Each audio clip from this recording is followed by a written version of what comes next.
कहानी का शीर्षक है बादशाह का गुस्सा। बादशाह अकबर अपनी बेगम से किसी बात पर नाराज़ हो गए। नाराज़गी इतनी बढ़ गई कि उन्हें बेगम को मायके जाने को कह दिया। बेगम ने सोचा कि शायद बादशाह ने गुस्से में ऐसा कहा है, इसलिए वह मायके नहीं गई। जब बादशाह ने देखा कि बेगम अभी तक मायके नहीं गई हैं, तो उन्होंने गुस्से में कहा, तुम अभी तक यहीं हो, गई नहीं? सुबह होते ही अपने मायके चली जाना, वरना अच्छा न होगा। तुम चाहो तो अपनी मनपसंद चीज़ साथ ले जा सकती हो। बेगम सिसक कर जनान खाने में चली गई। वहां जाकर उसने बीरबल को बुलाया।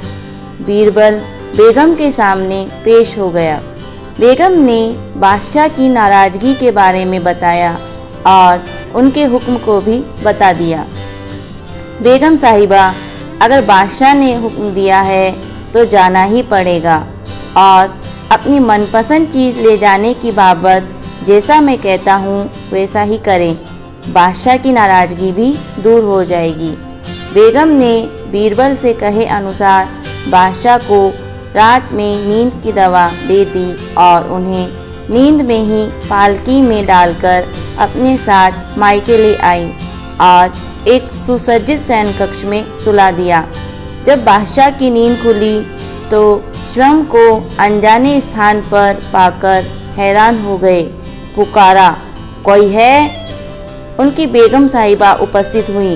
बेगम को वहां देखकर वे समझ गए कि वे अपनी ससुराल में हैं। उन्होंने गुस्से से पूछा, तुम हमें भी यहाँ ले आई? इतनी बड़ी गुस्ताखी कर डाली। मेरे सरताज, आपने ही तो कहा था कि अपनी मनपसंद चीज़ ले जाना, इसलिए आपको ले आई। यह सुनकर बादशाह का गुस्सा जाता रहा। बादशाह मुस्कुराकर बोले, ज़रूर तुम्हें यह तरकीब बीरबल ने ही बताई होगी। बेगम ने हामी भरते हुए सिर हिला दिया। धन्यवाद।